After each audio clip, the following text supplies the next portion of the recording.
నమస్తే అండి. నమస్కారం అండి. After long time Jaganmohan Reddy గారు అసెంబ్లీకి వెళ్ళారు. ఎలా అనిపిస్తుంది? చాలా సంతోషంగా అనిపించింది.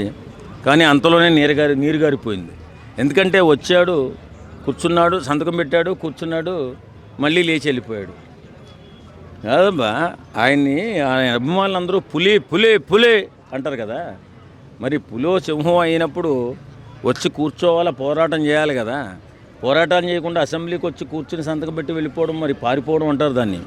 నిజంగా ఇప్పుడు ఉన్న పరిస్థితుల్లో ఆంధ్రప్రదేశ్లో చాలా ఇబ్బందులు ఉన్నాయి, చాలా పనులు చేయవలసిన కార్యక్రమాలు ఉన్నాయి. కూటమి ప్రభుత్వం అధికారంలో ఉంది కాబట్టి కూటమి ప్రభుత్వంతో పనులు చేయించే బాధ్యత ఖచ్చితంగా జగన్మోహన్ రెడ్డిదే ప్రతిపక్ష నాయకుడిగా.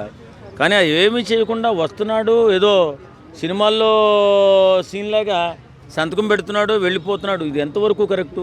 ఇప్పుడు జగన్మోహన్ రెడ్డి గారిని అంటే ట్రోల్స్ చేస్తున్నారు. 11 నిమిషాలే ఉన్నారు, 11వ తారీఖు వచ్చారు, 11 మంది ఎమ్మెల్యేలతో వచ్చారు. అవును, అంతే చేయడం ఎంతవరకు సమ్మతం? ట్రోల్ మరి అంతే కదా. ఆయన ప్రవర్తన కూడా అలానే ఉంది కదండి. వేళ కూర్చోవాలా, అసెంబ్లీకి రావాలా, కూర్చోవాలా, ప్రగతి మీద ప్రజల పక్షాన్ని పోరాటం చేయాలా, ప్రశ్నించాలా, మాట్లాడి ప్రజల పక్షాన్ని నిలబడాలా. 5 సంవత్సరాలు ముఖ్యమంత్రి చేశానంటే మా తాతలు ఏదో నీతులు తాగారు, మేము మా మూతులు చూడండి అని చెప్పడం కాదు. నీకు అప్పుడు ఏదో తెలుసో తెలియకో అధికారం ఇచ్చారు ప్రజలు, నువ్వు దాన్ని అనవసరంగా పాడు చేసుకుని వేళ 11 సీట్లకు వచ్చావు. సరే, అది దైవాధీనమో లేకపోతే ఏదో జరిగిపోయింది. 11 సీట్లకు వచ్చింది, 11 గంటలకు వచ్చావు, 11 నిమిషాలను వెళ్ళిపోయావు. ఎవడు ట్రోల్ చేయడం కాదు, నీ మనసుతో నువ్వే ఆలోచించుకోవాలి కదా. వేళ ప్రజల పక్కన నిలబడి మాట్లాడాల్సింది ఎవరు? జగన్మోహన్ రెడ్డి గారు. ఆయన మాట్లాడకుండా వెళ్ళిపోతే అసమర్థుడే కదా. ఎవడైనా అంతే కదా అంటాడు. ఇప్పుడు ట్రోల్స్ చేయడం వల్ల తప్పే ఉందండి. ట్రోల్స్ చేస్తున్నారంటే మరి తప్పు లేదు కదా, మరి ఉండాలి కదా. జగన్మోహన్ రెడ్డి గారికి అంటే అసెంబ్లీకి రాకపోవడానికి ప్లస్ అవుతుందంటారా, మైనస్ అవుతుందంటారా? చాలా మైనస్ అవుతుందండి, చాలా మైనస్ అవుతుంది. జగన్మోహన్ రెడ్డిని ఆంధ్రప్రదేశ్లో ఎవరు నమ్మరు. ఎందుకంటే ఇప్పుడు జరుగుతున్నటువంటి ఏ పని జరగాలన్నా అసెంబ్లీలో మాట్లాడాలి, అసెంబ్లీనే తీర్మానం చేయాలి కదా. మరి తీర్మానం చేసే దగ్గర నువ్వు ఉండకుండా వాళ్ళు ఏకపక్షంగా తీర్మానం చేసుకుని మేము మంచిగానే చేసాం, జగన్మోహన్ రెడ్డి మాట్లాడలేదు, మేమేం చేయాలి? మరి ఆయన వచ్చి ప్రశ్నిస్తాడనుకున్నాం, ప్రశ్నించలేకపోతే మేమేం చేయము, మేము నిజమే మంచిగానే చేసాం అంటారు వాళ్ళు. నమస్తే సార్. నమస్తే. ఏపీ అసెంబ్లీ వాళ్ళ నుంచి స్టార్ట్ అయ్యింది. సో జగన్ ఈ రోజు అసెంబ్లీకి వస్తానని చెప్పి వచ్చాడు. 11 మంది 11వ తారీఖు వచ్చాడు, వెళ్ళిపోయాడు. సో దాని మీద మీ అభిప్రాయం చెప్పండి. దాని మీద నా అభిప్రాయం ఏంటంటేనండి, ఈ విషయంలో పర్టికులర్గా జగన్ గారు లేదా వాళ్ళ 11 మంది అసెంబ్లీకి రావటం అయితే ఒక సామాన్యుడిగా నేను స్వాగతిస్తున్నాను. అయితే ఏంటంటే ఆ 11 మంది కూడా 11 గంటలకు రావటం, 11 నిమిషాలు ఉండటం, ఆ 11 నిమిషాల తర్వాత ఆ 11 మంది తిరిగి వెళ్ళిపోవటం అనేది వాళ్ళ సంఖ్యని, వాళ్ళకు వచ్చిన సభా సంఖ్యని తెలియజేస్తుంది. అది ఆ విషయంలో పక్కన పెడితే కేవలం వాళ్ళు ప్రజా సమస్యల మీద పోరాటం చేద్దామని లేదా బాధ్యతగా అసెంబ్లీలో ఉందామన్న ఉద్దేశంతో అయితే వాళ్ళు ఎప్పుడు లేరు, మెలగలేదు.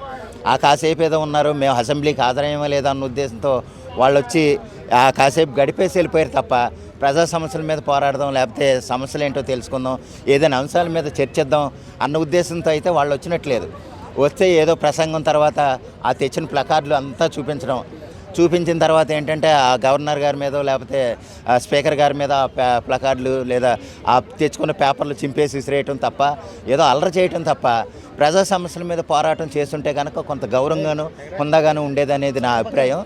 అది అలా పక్కన పెడితే ఇంకేమన్నా వాళ్ళు మాట్లాడదాం అనుకున్నా సరే వాళ్ళకే తిరిగి సమస్యలు అవుతాయి అన్న ఉద్దేశం వాళ్ళు ఏమైనా అనుకున్నారేమో నాకు తెలియదు. కానీ ఓవరాల్గా లెక్కేస్తే వాళ్ళు ఏదో హాజరయ్యమా లేదా, అసెంబ్లీకి మనం వచ్చేమో లేదన్న ఉద్దేశంతో వాళ్ళు గడిపినట్టు ఉంది తప్ప సమస్యల మీద పోరాటంతో చేద్దాం, ఏదో వచ్చాం కాసేపు అల్లరి చేసి వెళ్ళిపోదాం, వాకౌట్ చేసేద్దాం అనేది వాళ్ళు ముందుగానే ప్రీప్లాన్డ్గానే జరిగినట్టుగానే చేసుకున్నట్టుగానే ఉంది తప్ప సమస్యల మీద పోరాటం చేద్దాం అన్న ఉద్దేశం అయితే వాళ్ళకి మొదటి నుంచి లేదు. అందువల్ల నెక్స్ట్ ఏది అంటే 2029 ఎలక్షన్. 2029 ఎలక్షన్ కూడా కూటమికి బలంగానే ఉంటుందండి. కూటమి వరకు తర్వాత 34 ఏమో మనం చెప్పలేం. కానీ ఎందుకంటే ఒక్కసారే కాబట్టి అంటే 2 టైమ్స్ అయితే అవకాశం ఇస్తారు ఎవరికైనా సరే. ఇక్కడ జగన్ గారికి కూడా 2 టైమ్స్ వచ్చును పరిపాలన పరంగా బాగా చేసుని ఉంటే. అయితే ఏంటంటే ఇక్కడ లోటుపాట్లు బాగా గమనించిన ప్రజలు ఏం చేశారంటే కొంచెం తిప్పికొట్టారు, దెబ్బ కొట్టారు. ఆ విధంగా ఏంటంటే 2024లో అవకాశం పోయింది. 2019 నుంచి యాక్చువల్గా 29 వరకు ఉండే అవకాశం ఉంది. ఎంత బాగా చేసినా సరే ఆ 2 టర్మ్ తప్ప 3వ టర్మ్ ఎవరు. ఆ విధంగా ఏంటంటే ఇక్కడ 2024లో అధికారంలోకి వచ్చిన కూటమి ప్రభుత్వం మళ్ళీ 29లో కూడా మళ్ళీ కూటమి ప్రభుత్వం అధికారంలోకి వస్తుంది ఖచ్చితంగా. అయితే నమస్తే అన్న. చాలా రోజుల తర్వాత వైఎస్ జగన్మోహన్ రెడ్డి గారు అసెంబ్లీకి అయితే రావడం జరిగింది. 11వ తారీఖు 11 మంది ఎమ్మెల్యేలతో కలిసి వచ్చింది కదా, మరి ఎలా అనిపిస్తుంది మీకు? కాదన్న ఇప్పుడు చంద్రబాబు నాయుడు ప్రభుత్వం టీడీపీది ప్రతిపక్ష కంపల్సరీ వచ్చి వేదాలే ఆయన వచ్చేసి 11 నిమిషాలు నుంచి వెళ్ళిపోతే ఊరికంటే జగన్ వైఎస్ఆర్సీపీకి నష్టం, అతనికే నష్టం అన్న. ఇప్పుడు ప్రతిపక్షం కంపల్సరీ ఏదైనా నిలదీయాలి, ఉండాలి. స్పీకర్ అయినపత్రి గారు ఏం చెప్పారంటే ఉండండి అందరికీ స్పీకర్ ఇస్తాను, మైక్ ఇస్తాను అని చెప్పారు. వీళ్ళు వచ్చి అతను కూడా స్పీకర్ ముంగట నిరసన చేపేసి 11 నిమిషాల నుండి వెళ్ళిపోతే నీకే నష్టం అన్న. 29లో కూడా నువ్వు ప్రభుత్వం కూడా ఏర్పాటు చేయలేవని నేను అంటున్నాను. దాని ప్రకారం ప్రజలు నిలదీస్తారు. నువ్వు అసెంబ్లీకి వచ్చి నువ్వు మాట్లాడలేదు, రేపు ప్రభుత్వం ఏం ఏర్పడతారని ప్రజలు అంటారు కంపల్సరీగా. 2029 కూడా చంద్రబాబు కూడా సీఎం అవుతారన్న. అంటే అలా వెళ్ళిపోవడానికి వాళ్ళ దగ్గర ఎలాంటి అంటే వాళ్ళు అన్న వాళ్ళు భయపడి వెళ్ళిపోతారు అన్న. నా ప్రతిపక్షవాదం కావాలి, నేను ఉంటేనే నేను అసెంబ్లీకి వస్తా అంటే సాధ్యం కాదు. ఇప్పుడు జనసేనకు సీట్లు తక్కువ లేవా, బీజేపీ తక్కువ వాళ్ళు రావట్లేదా, వాళ్ళ పక్కన ఉండాలి. ఇప్పుడు బడ్జెట్ సమావేశం 14 తారీఖు బడ్జెట్ ఉంది. ఆ బడ్జెట్ ఉన్నప్పుడు మనం ఆ బడ్జెట్ ప్రకారం మనం మాట్లాడాలి. ఇదేంది మా ఏపీ రాజకీయాలు ఎట్లయితే మాట్లాడుతూ అని చేసుకోవాలి.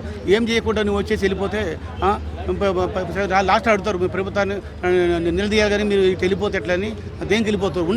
ఉండి కంపల్సరీ పోరాడి చేయాలి, నిరసన నిలపాలి. అది ఉండాలి. కానీ ఏమొచ్చి మాట్లాడి వెళ్ళిపోతున్నాం అంటే ఏం సాధ్యం కాదన్న. 2029 కానీ మళ్ళీ 2030 కానీ మళ్ళీ 10 సంవత్సరాలు మాత్రం చంద్రబాబు సీఎం అన్న.